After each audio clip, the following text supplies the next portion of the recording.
Nggih. Nggih. Menika nyidam sari ingkang kesakaken. Ajeng tesih wonten rondo kempling kula tak pinangkani kali bojo kula nggih, Mas Dalang. Nggih, Pak Lurah ingkang ngersakaken Pak Lurah catur. Lagunipun badhe kula sendikani Pak Lurah. Nggih, lagunipun rondo kempling. Nggih, rondo kempling. Ndak punti. Ngopo lho jenengan iki kok Kaya Pak Penewu. Amit sewu Pak ngoten niku bojo kula. Cobi di belah tengah, Mbah. Dalem Di belah tengah. Di belah tengah. belah tengah mangke galihe ilang kadene ngeten mawon mangke. Lah wong mboten enten sing dengan kok amit-amit. Nah, men budaya ngene iki set. Set. Nah, iki mau sarunge dibalekke kono. Nah, balekke. Sosok meneh ki nene nggon angkringan ki apa anane rasa mondot nek nggon sarung konangan. Angkringan mangan 8 kok ngaku 3. Rondo kempling nggih, Cong. Co. Rondo kempling nggih. Rondo kempling nggih, Co. Co. Monggo. Oh, lah wis do bubar. Co. Rondo kempling nggih. Co. Ses. Ses. Ayo Mas Wahyu.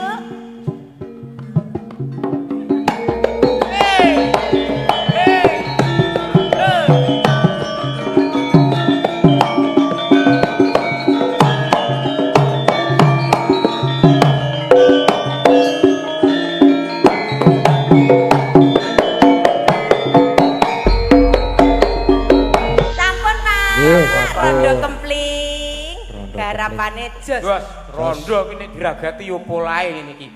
Lah iki kan manut musik zaman sekarang. Iya. Itu bilang tandung. Iki bencana bapak. Bagi dinahan sik sogok ala keri. Sogok ala keri. Ngono kudu manut cah saiki. Ya manut delok kekuatan. Niku ten apa awake dhewe iki sing nyen piyaga kok. Iya. Musike kepiye ya kudu manut. Iya nih ya. Iya kok ora ikhlas. Delok. Barang ngene-ngene iki wironku awing ora. Joget liyane wae aku yang. Kepiye? Sogok kene iki awing. Aku terus ora keri aku. Sampun, Mas Dalang. Sampun Mas Sing Dalang. awing-awing Sampun. Rondo kempling kok awing-awing nindikani dawuh Pak Lurah sampun. Nggih, rondo kemplingipun sampun. Sampun nggih Pak. Nggih, matur nuwun. Nggih, Niki niki wau Pak. tesih enten imbang ana katresnanku. Nggih. Memanikmu. Nggih. Lewung. Nggih. Bajing loncat. Nggih. Baut loncat. Waduh. Meloncat dari keadaan yang menjebak. Nah. Baut bajing. Bajing loncat lho, Pak. Iya. Nggih dadi baut loncat. Ingkang pundi rumiyin Kang Budi rumiyin Pak, Mas. Napa riyen iki? Memanik. Memanik napa lewung? Lewung. Nggih, lewung riyen. Mboten napa-napa. Lewung. Lewung, nggih. Yang mempesona nek Nggih, Pak. lewung kuwi biasa. Dereke Pak Lurah pun aja Puji dereke, Pak. Matur Sehat sebanten selalu nggih, Pak. Sehat selalu berkah Alhamdulillah. barokah. Pinanggih. Pak Penewu Juni. sehat selalu jadi mawon. Nggih, amin, Pak sehat, Lurah sehat. sedaya kemawon. Nggih. Lewung Nggih. yang nembang yang mempesona. Oh. Yang merasa mempesona dipersilakan untuk naik di atas panggung. Pak Penewu nderekaken sembah nuwun, sehat selalu Pak, sukses selalu. Niki kebanggaan kita semua. Nggih. Pak, moga-moga nggih nderekaken siap dan ya nggih. Moga nggih kula halal bihalal nggih. Monggo. Among tamu Ibuku sayang. penyanyi.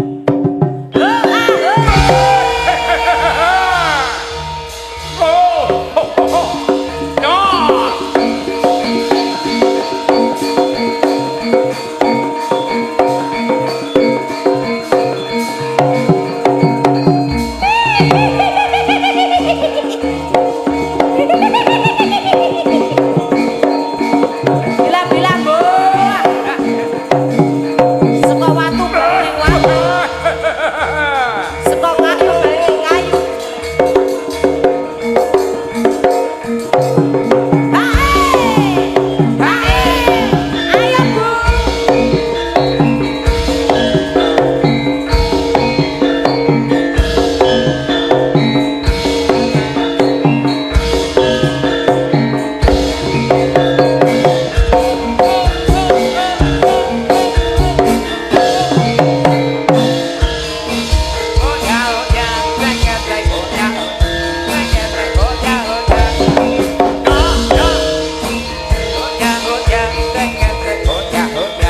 Ini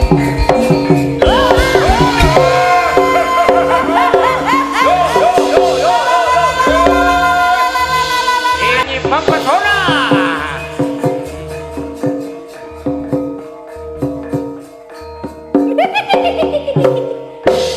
Siap yo. Awas. Awas. Awas.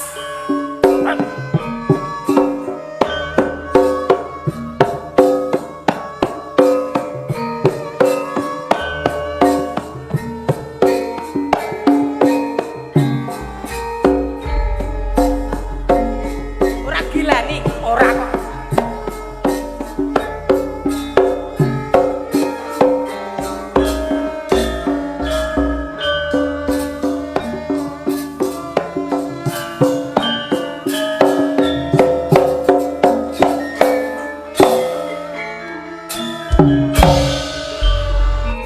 Jatahmu. Suwe nggon aku ngenteni. Matur nuwun. Ya tak enteni wong suwe aku ngenteni kok. Jatahmu lho. Mandek lho. Liwunge liwung. Jatahmu aku karo Bupras wis. Kasete bundet iki kasete. Suwe nggonku ngenteni. Liwunge. Iki Kon kepiye kon? pripun to Mas? Dadi musik lho kados iku. Suwe nggonku ngenteni no tak no dingdeng tak no. Alah alah. Kepiye? Urusan pajak. Pokoknya sik ya an. Nah, tase iki lho. Ya wis dapal karo watakku. Wis saiki ganti Ultraman tase. Ya apa-apa ki jenenge. Ketoke wingi ki Hello Kitty ya tase. Ya sakniki pun ganti Spiderman. Nah, 28. Kepiye nek didomong wong 5.000 ki? Lah ora apa-apa 5.000 ecer rondap. Nyone yu nyoyu. Hamak nanti ngongsone karo. Oh, aman, aman. Aman. Aman. Apa? Yo. Suwe nggonku ngenteni. Nggon diku antuk jami.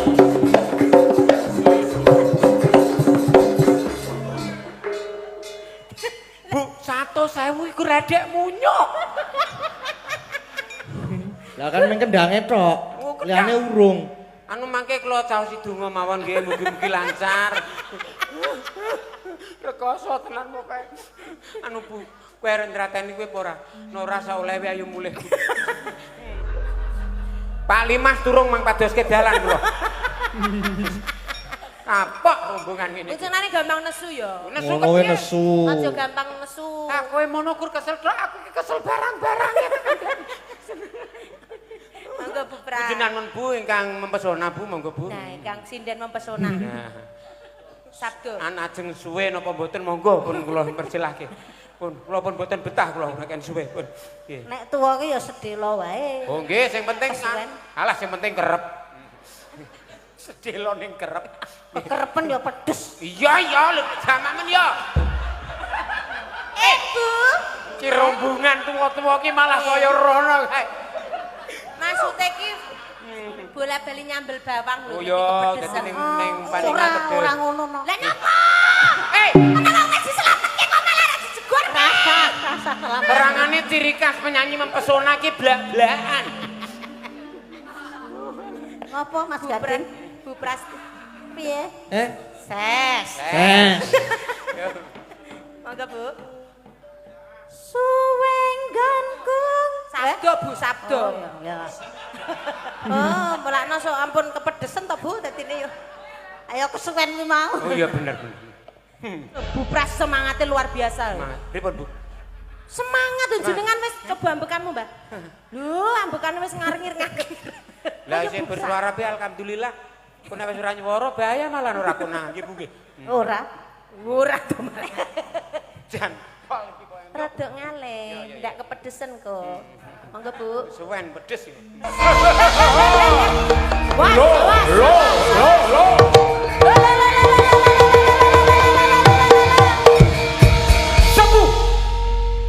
sampun. Matur nuwun Bu Pras.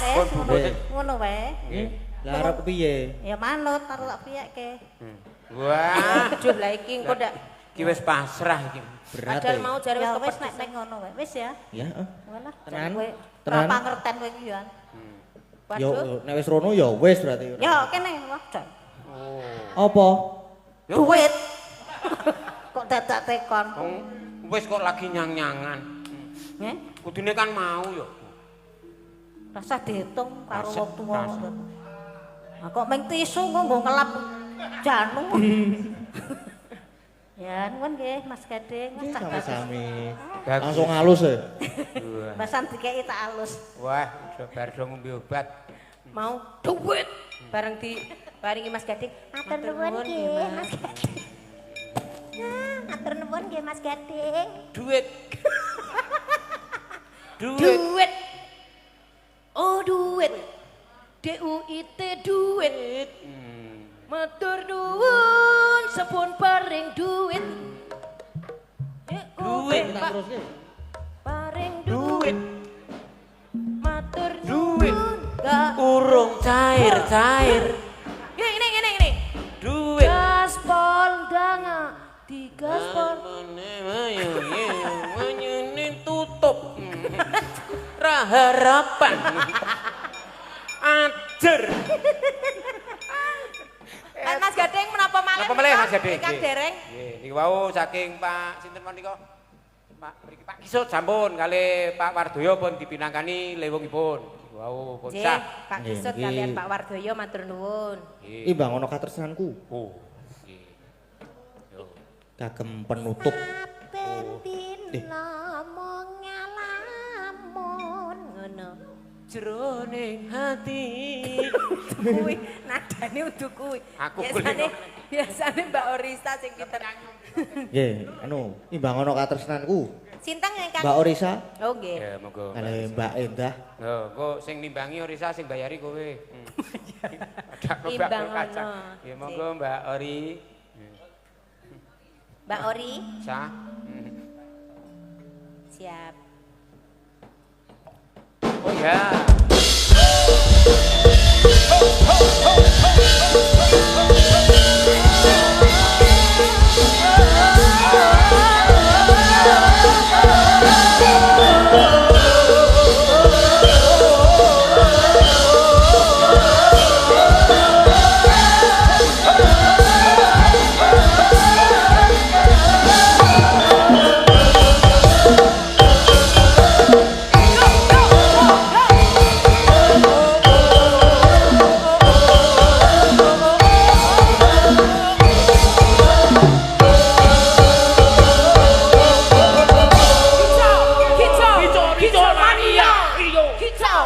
Anu apa? Wah, suwe-suwe aku dadi nom meneh ki anggere ngene iki. Mas Dalang, Nggih, sampun menika kekalih. Wah, nggih. Ya, monggo sampun coban. minangkani request saking Mbak Linda Singapura. Halo, yang dari Singapura. Singapura. Kang dikersake Mbak Ayu Mas. Lah pripun? Trio, Mbak trio. Napa-napa? Kenapa-napa? Mboten napa-napa. Nggih. Ayu Mbak Orisa. Ayu mungkin spesial bajing loncat. Oh Oke. nggih. Nggih, monggo. Mangga Mas. Pun bawani rumiyin menapa langsung? Langsung mawon. Oh nggih. Monggo. Langsung ya Mas. Nggih. Oh langsung Mbak Endah. Oke. Oh siap. Sebentar. Oke, Mbah Baut nanti ditimbali bosnya Jakarta. Oh, siap. Siap. Oke. Untuk dibawa ke Monas ya. Ayo. Oke, siap, Pak. Nggih, Nah, jenengan setai mriko. Kayu, Nggih, Mbak. nggih. monggo. Matur nuwun. Nggih. Tak kira arep diprank aku. Oh. Matur nuwun, nggih. Dawuh, Mas. Pripun, Pak? Oh iya. Nggih, juragan. Iya, iya. Jenengan Mas Mriko, Dalang mriko. sampean Ngapun. nyuwun Nggih. Niko izin Oh, siap. bosnya dari nyuwun Jakarta. dipalilah. Nah, Ya. Nggih. bosnya Jakarta mau jenengan ki rono, amit-amit ki lho ngarepe Mas Kiswan amit. Amit-amit Mas ngono ki rono. Set, set, set. Ngapunten nggih, Kis. Pak Kiswan, ngapunten Pak Kiswan. Iya. Sesuk ora dijak meneh wayangan meneh. Diliwati wis pajek-pajek iki yo dalang e. Penghasilan kurung karuan pajak. Amit Mas, pajek meneh iki an. Anu ngapunten, Her. Mas Heru, blang kentak. Blang kentak, Her. Blang kentak her. Anu ada yang bisa saya hitung? Bisa bantu. Oh iya. Alhamdulillah. Wah, tenan iki. Apa Pak? Sinom parisegreng, Parijoto.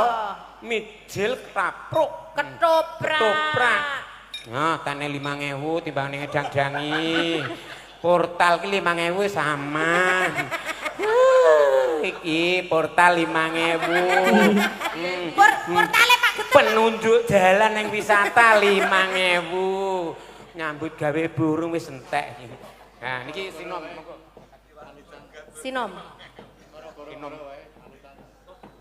Oh, ngeten Pak, niki wekdalipun sampun andungkap dalu. Mangke pun aturaken wonten ing goro-goro. Matur Niki terus kalian. pundi, Pak? Waduh. Kene. Wangi mboten napa? Terus pundi? Kene tarikan meneh tak balekne iki njaluk saiki rasa dilebokno ngetah. Nggih dipun pinangkani mboten Oh, napa? nggih. Ora sida meneh. Ya. Nggih. Yo sareng-sareng.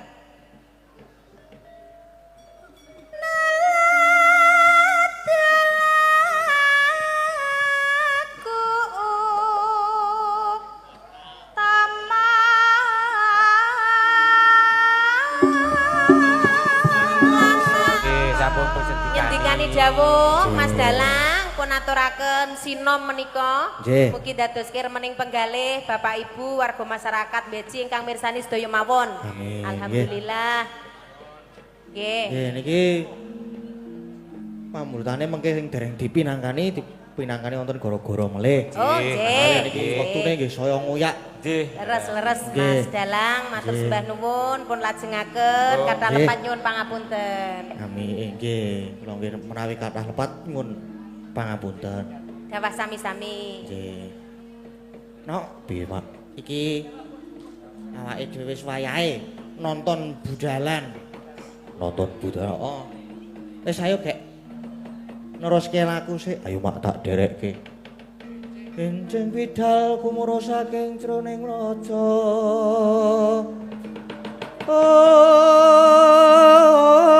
Kung ingkang pala kuswa prabusananira lir surya wedalira saka ing jalanidi rasa madangi jagat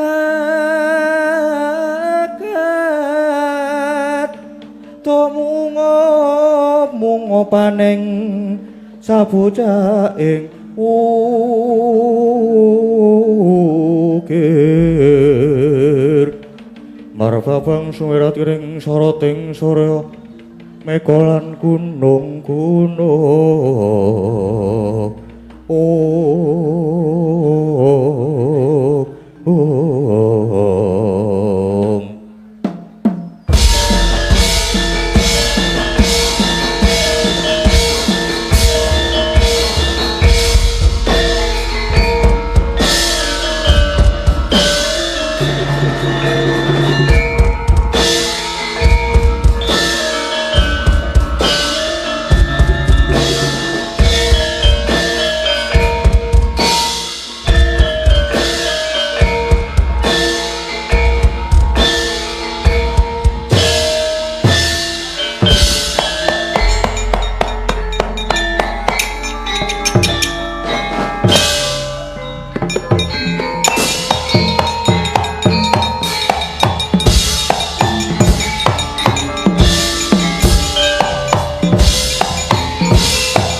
Dita ingkang cinarita lan sanes tata rakiting pertapan papaning pendhita linangkung kungasang angambar gondarum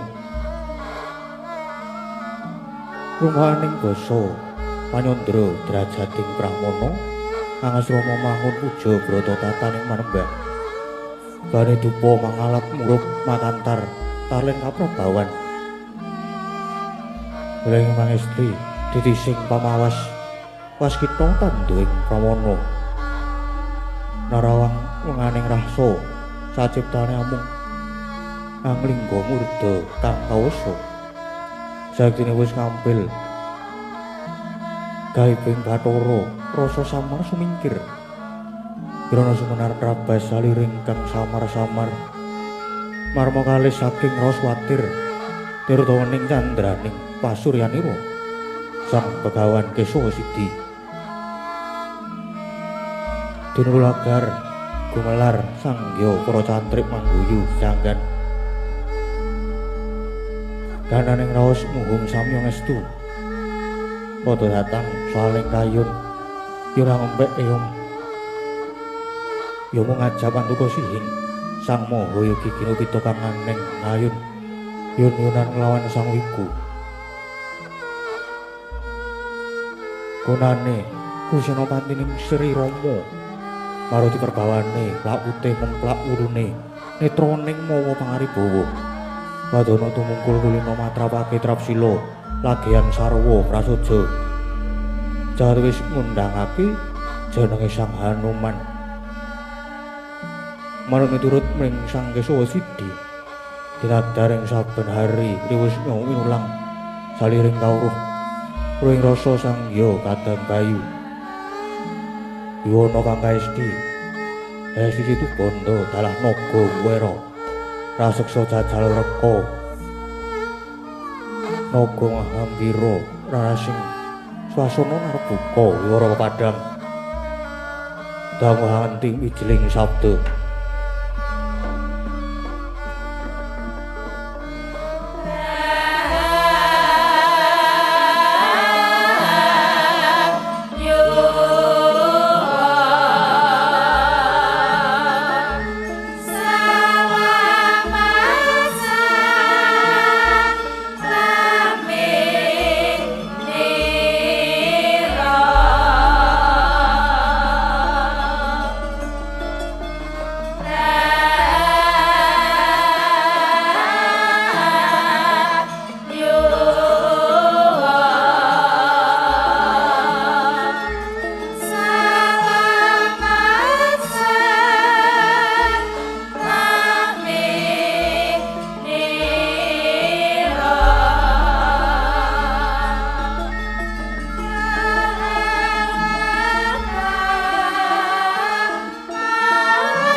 Sekar kadung kungas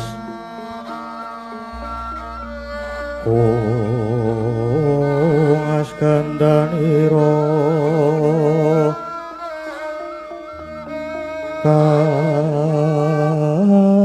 katiuping mandra tuanjuing ngono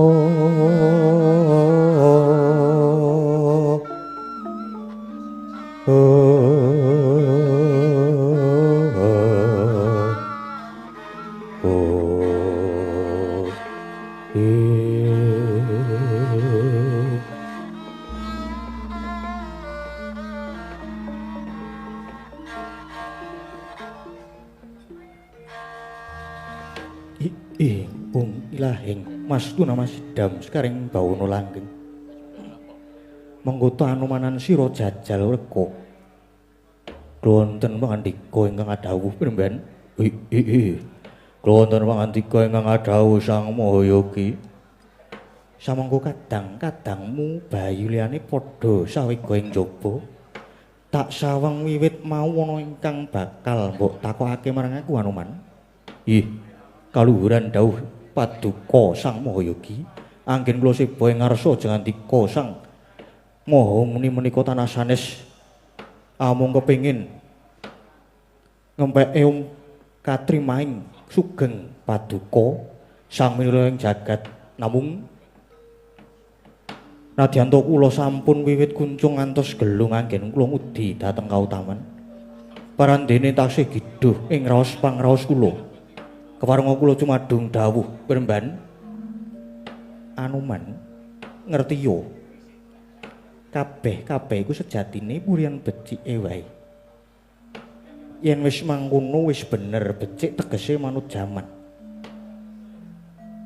Manut cara kang deneloni wong kang nggone kabecikan mesti rahayune mung sakjroning golongane dhewe. Becik tanah Jawa terkadang sarulan ala tumraping bangsa liya la becik kang kena dienggo ning endi-endi iku becik kang kepiye. Mangkene Anuman, yen kowe bisa mranata apa-apa ingkang murih utuh lan mundhak tulen, murih kepenake angger wong iku aranang nglakoni kabecikan ingkang mesti tinampa ing sadengah bangsa. Ngendi bangsa ingkang isih ngarani ala marang laku mau, kayane isih duwe salah dhewe, durung nyandak marang becik kang sak temene. Anuman, jagat iki meruhi telu, siji dadi, loro wuh, telu wutuh. Lan nyirnake sabarang ingkang tanpa guna marang dumadiku. Yen wong nggone wateng ing jagat mangkono kiraku wis ora bisa aran salah. Wong loro diwarasake kegese diwutuhake maneh. Diarani awit ing uripe supaya isih tumangkar ngiseni donya lan ngetokake hasil kang akeh. Anuman, yen wong mau wis ora ngetokake hasil nanging malah mangan dhewe mestine mati dhewe. Ora usah dipateni, uwit ingkang wis ora woh maneh uga cepak patine sawise mati. Bathange wit utawa kewan iku ngregeti jagat. Mulane banjur ana ingkang mbosokake nganti lebur. Nganti dadi lembut utawa dadi sari kang alus. Kena diserot dening tuan kang isih enom ing wasanane aluse bathang-bathang mau nguruni uripe tetuan lan kewan ing jaman samburine. Tegese rereget ingkang tanpa guna mau saiki bali dadi sari ingkang nguripi lan migunani meneh. Waduh, Bremban, ngaturaken gunging panuwun awit saking sesulang Paduka Sang Mahayogi. Sak nepsu-nepsune wong meksa kudu murih becik lan wutuh. Akeh wae wong kang nesu saweneh mecah grabah, ngrusak piranti ning omah, mbuwangi barang, ngakon minggat utawa nyebake marang bojone lan liya-liyane iku kleru banget. Apa ora luwih prayoga wong nesu mau gawe omah gedhong, nesune nesu anake banjur disekolahake kang dhuwur, umpama aja ngajab lara utawa ngajab minggat. Malah pujinen supaya mariya bodhone dadi pinter. Aja dipicakake nanging konen sing awas. Aja kok kon mati. Nanging malah pujinen dawa umure supaya ketekan anggone mareni marang kesalahane. Anuman, anggepen pituduh ingkang meruhake salahmu banjur udinen. Iki kabeh mau meruhake marang luputmu cekake. Donya iki adepno becike sambarang lakon. Tampanen kelawan seneng minangka wulan. Yen mangkono mesti atimu tansah bungah. Marak nyadoh seka sengsara dawake umur lan gampang kesediamu Anuman. Anuman malumpat sampun prapteng witing naga sari mulat mangandhap katingal. Oh waduh Kurban, cuma pulang raos sing manah kula pindha siniraming tirta windu. Padang Trawangan raos kula sang Mremban. Kepareng kula tetep nderek wonten mriki. Nderek paduka Sang Mahayogi. Iya ya. Mung wae kowe tak wenehi gaweyan ora suwe maneh bakal tumekaning mangsa kala uduning kanugrahan pepakem aku turama. Mung wae mara titinen sapa baya manungsa ingkang sembodo dadi wadhahing wahyu. Anuman nanging kang pratitis nggonmu nuduhake mawas. Lamun to luput pandugamu yakti bakal ndeder karusakan. Inggih, ngestake dawuh. Keparengan kula pamit madal pasilan kula inggih. Nuwun pamit madal pasilan Mremban.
Kapundi dawuh Paduka Risang Narpati Ngawangga pabekti kula mugi katur sinuwun.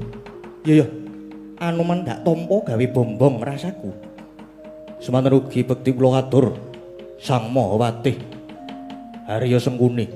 Sawe Man. Apa Ana apa Aku ki ndelik merga wedi ya. Wis kono ah. Wes angel. Mekaten ugi Raden Dursasana. Ya, kelingan ro aku Man. Ih. Tak tompo Man. Anu men, kula dawuh. Ora pati nduga mana Lah kok dadi aku ketemu sliramu ning papan kene ana gawe apa kowe mapan ana ning gunung Kutha Runggu iki Anoman? Ih. Mugi andadosna kawuningan bilih kula nyiswa dhateng Mendita Anyar Katon. Inggih menika guru kula pepundhen kula Sang Panembahan Begawan Kesawa Sidi. Lho, yen ngono pawarta kang sumebar iki bener yen to ing tlatah kene ana pendhita tiban kang Angas Rama. Ih, kaluhuran dawuh Paduka Sinuwun Prabu Suryatmaja. Wah, berarti beritane ora hoak.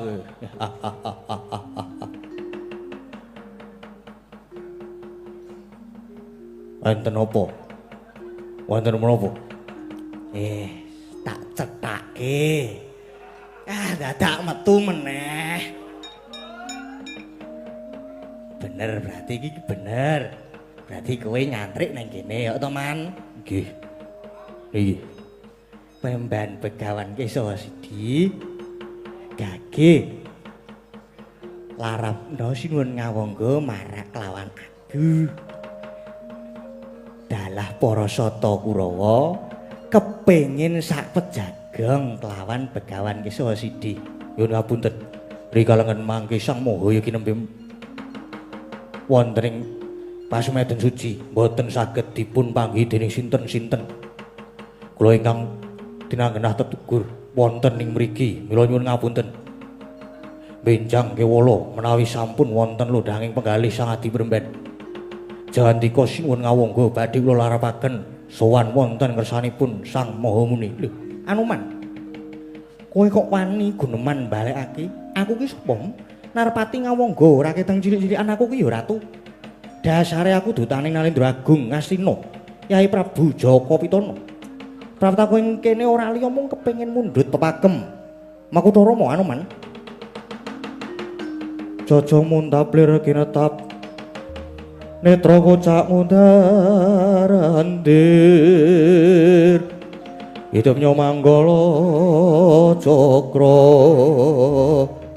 Oh, wah, jagat mangesung ramune mak jremong kok. Mak cekwot ning kuping. Arep mundhut pepagem Makutha Rama anggepmu apa? Aku nganti jeklu-jeklu ana ngarepe Sang Adi Premban wae durung kasembadan. Durung kesamadan dayaning pepagem Makutha Rama. Lah kok dadi gembela Narpati ngawangga lho. Malang kedak pendirangan mripat ngarep apa? Ayo, kowe saiki gelem bali apa ora? Ora gelem bali aja takon dosam. Sapa sing rawe-rawe tak rantas, sing malang-malang tak putung. Babu, sugih kendel bondoane kowe Anoman. Kowe mulat Narpati ngawangga ora mung tiba berblarak. Nanging colok Sang Hyang Surya Maju sabarem ora bakal tinggal gelanggang colong. Ora bakal tinggal gelanggang colong playu. metu menyang dalan sing amba ing kene marganing patimu Anoman. Ah, lunga meneh.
Edian, cadak rica-rica.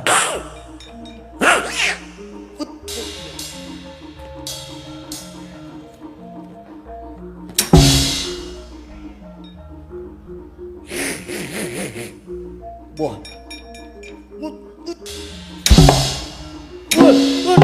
Yang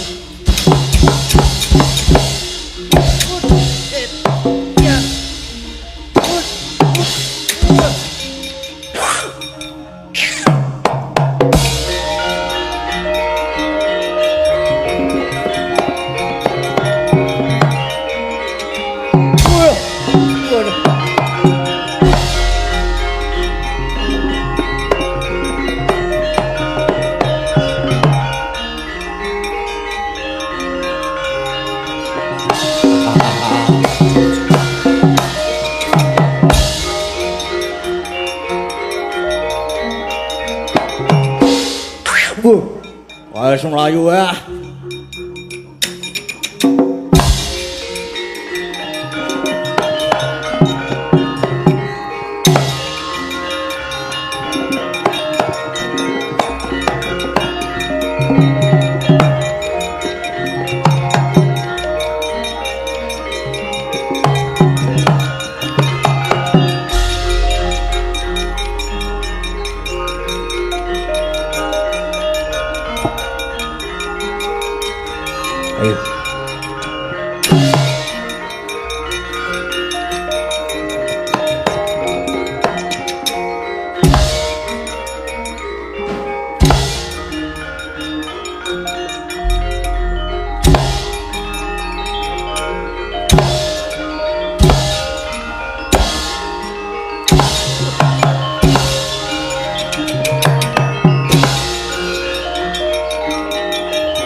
Anoman, aja gembelo sirahmu. Sawangen pusakaku iki. Sawangen pusakaku iki. Yen nganti kowe ora kena apa-apa, sembah ider-ideran kowe Anoman.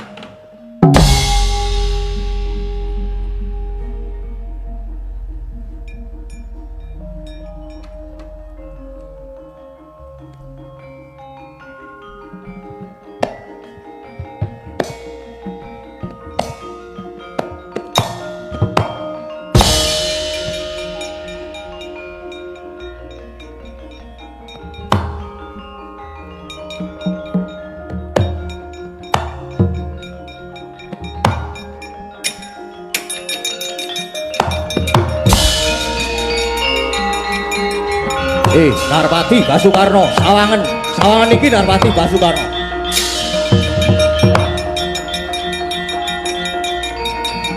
Wah, mati aku.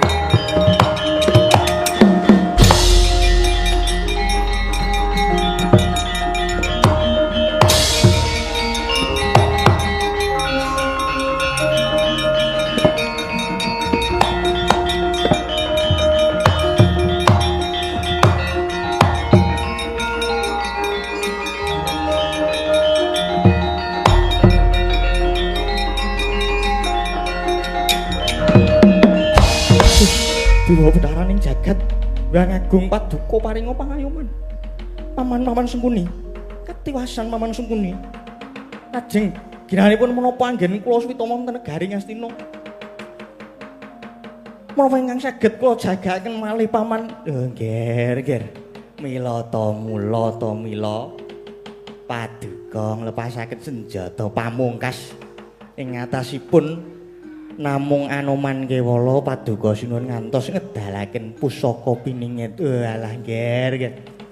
Paman, taunana windanana. Kula mboten badhe wangsul menawi mboten piyangga kalian pusaka kula Paman. Nggih.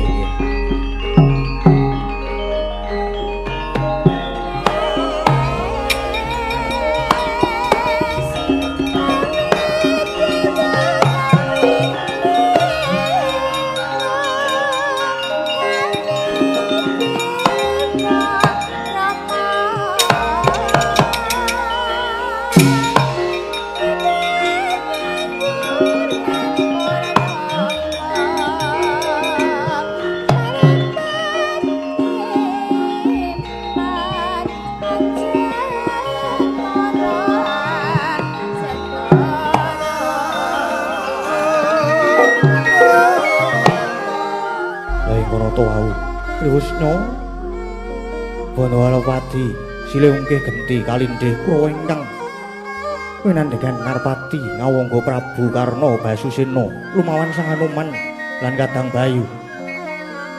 Nanging datan monggo puliya Trisno manggut pupuh Narpati Karna Musti senjata pangungkas Kyai Kunta lumarep kaya kilat sakedheping tingal wis sinaut dening Sang Mayangkara. Wirta ndedel gayuh gegono kidul kembalian Narpati Karna Basusena kuwur bali wuring raos sineget kangkae dalan nono kawusa ingkang mapan ning puncake Ngaldaka Candramandik nek lamun pujangganing jagat salira Brahmana Agung.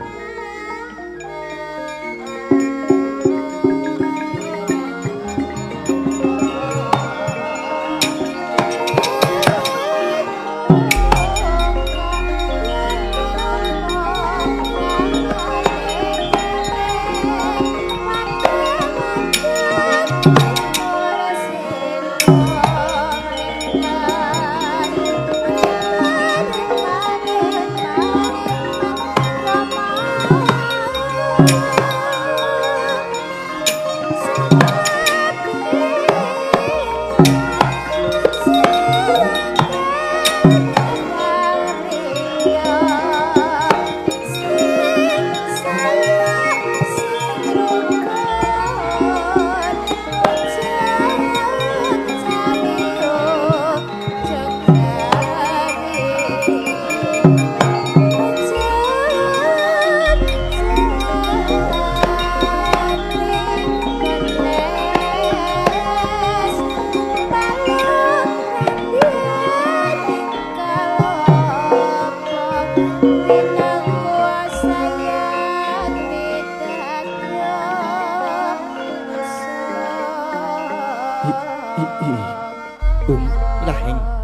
pangestu nama Sidam Skaring Bawana Langgeng.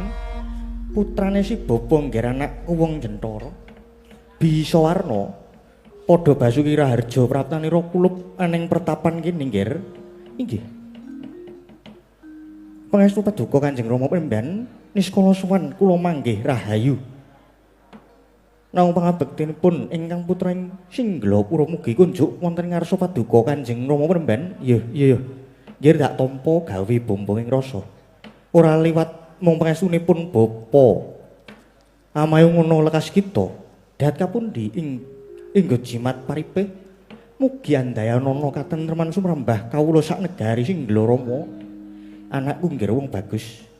Bisa warna. Saektinipun bapa rumangsa bombong dene jeneng para kaki ing ripalungguhan iku wis mituhu dawuh pawelingipun bapa. Nyatane ngriki sira sowan marang pertapan Candramanik. Piye nggir? Para kawulanira ing Singgala-pura sakpungkure si bapa ngasta songsong jejeg ing adil ing Singgala kaki. Aduh, Rama Pemban.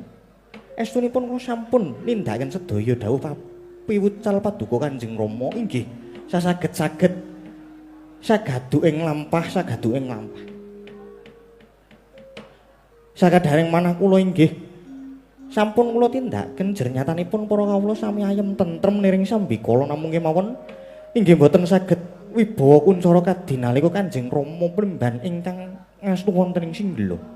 Anakku nggir, anakku wong Jentara. Ya, ora dadi baya pangapa jer anggonira ngrumangsani kang mangkono mau. Ideping tekad jeneng sira isih kepengin gayuh ingkang luwih. Prasajan kewala kula nyuwun dawuh sabda paduka Kanjeng Rama Begawan. Mugi saged kinarya pamecut laksitaning lekas kula. Anggen kula maluya praja Rama. Ya nggir, ya. Lakuning urip pamunging pamardi lan pamarsudi mau dadiya pangudi. Sepisan becik kelakuan saranane kudu hanggulang welas asih nancepake rasa sih katresnan lan kapindhone akeh kepinteran. Saranane kudu nlateni pisan pasinaon sarta ora isin tetakon. Katelune pakulaing kagunan saranane kudu ngulinakake panggarap sarta nengkarake panggautan kanthi gemi surti nastiti ngati-ati sarta tumungkul pamikire. Kaping 5